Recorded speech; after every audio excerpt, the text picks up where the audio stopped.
মুচিয়া গ্রাম পঞ্চায়েতের ছটপুর নদীপাড়া এলাকায় পঞ্চায়েতের অধীনস্থ সরকারি গাছ কাটা অভিযোগ এলাকার দুষ্কৃতীদের বিরুদ্ধে।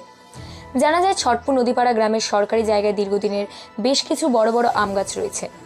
এলাকার বেশ কিছু দুষ্কৃতী গত কয়েকদিন ধরে সেই আম গাছগুলি কেটে ফেলার চেষ্টা করে। গাছের প্রায় সমস্ত ডাল ইতিমধ্যে কেটেও ফেলে, তবে কে বা কারা গাছগুলি কাটছে এখন তাদের নাম প্রকাশ্যে আসেনি। এই ঘটনা এলাকাবাসীদের তরফ থেকে মুচিয়া গ্রাম পঞ্চায়েতে খবর দেওয়া হয়।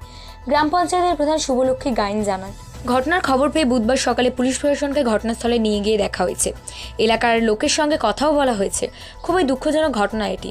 গাছ কাটার কারণে পরিবেশ নষ্ট হবে, তবে এই ঘটনার সঙ্গে যারা যুক্ত তাদের খোঁজ চালানো হচ্ছে এবং পুলিশকে লিখিত আকারে অভিযোগ দেওয়া হবে দ্রুত যেন এই ঘটনার তদন্ত করে এবং দোষীদের ধরে উপযুক্ত শাস্তি দেওয়া হয় তার ব্যবস্থা নিতে বলা হয়েছে।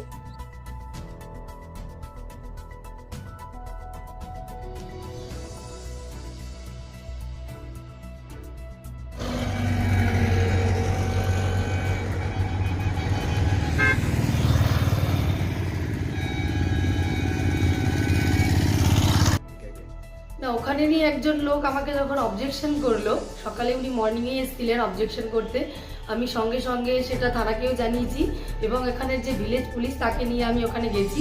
তারা একটা ডাল কেটেছে, কিন্তু এটা খুব অন্যায়। একটা সরকারি গাছ কাটা তাদের কোনো অধিকার নেই, আর তাদের কাছে কোনো পারমিশনও নেই বা তারা পঞ্চায়েতে কোনো অবজেকশনও জানায়নি। তো সেটি আমরা থানায় আজকে লিখিত অবজেকশন জানাবো, মেমো নাম্বার দিয়ে জানিয়ে সেটা আমি আইনের পদক্ষেপ নেব। কে কেটেছে কি বলছেন? না, নাম সেরকম জানা যায়নি। আমরা 8-10 জন গেছিলাম ওখানে, আমার গ্রাম পঞ্চায়েতের মেম্বারও ওখানে ছিলেন, ছটপুরের মেম্বারও। নাম জানা যায়নি, কিন্তু সম্ভবত শুনতে পেয়েছি সেই গাছটি বিক্রি হয়ে গেছে। তো আইনের যে পদক্ষেপ পুরোটাই আমি আইনের তরফে প্রশাসনিকের দিক দিয়ে লড়বো। কিছুদিন আগে রাস্তার উপরে এই ট্রেন যদি চলতে থাকে তাহলে সরকারি গাছগুলো আমি ভেবেছি যে যেহেতু আজকে শুনতে পেয়েছি, জেনারেল বডি মিটিং ডেকে আমি গাছগুলো শুনেছি বিজলি পড়ে মারা গেছে, সেটা প্রশাসনিক লেভেলে যে হয় সেটি করে আমি আইনের পদক্ষেপ নেব। কটা গাছ দেখলেন আমাকে আপনি? ওখানে একটা মাত্র গাছের ডাল কাটা হয়েছে, বেশ মোটাসোটাই ডাল কাটা হয়েছে। আমরা গেছিলাম ওখানে, আইনের পদক্ষেপও নিয়েছি, আমি জানিয়েছি আইসি সাহেবকে, এবার ওনারা তদন্ত করে দেখবেন সেটি কে বা কারা করেছেন। কারো নামে কি এফআইআর করা? না, কারো নামে এফআইআর করা হয়নি। পঞ্চায়েতে যাব, গিয়ে সেটি ভেরিফিকেশন করে যদি কোনো ব্যক্তি এই কাজটি করে থাকেন, তিনি একদম ঘোরতর অন্যায় কাজ করেছেন, তার ওপরে তো অ্যাকশন নিতেই হবে। গাছ তো এই দুটো গাছের দেখছি গাছ কাটা, কেন কারা কাটলো এটা? আমি কি করে বলবো? আমি তো 7টা সাড়ে 7টা বেরিয়ে এলাম। জানেন না? না না না না, আমি ছিলাম না। গাছ কাটা দেখছেন?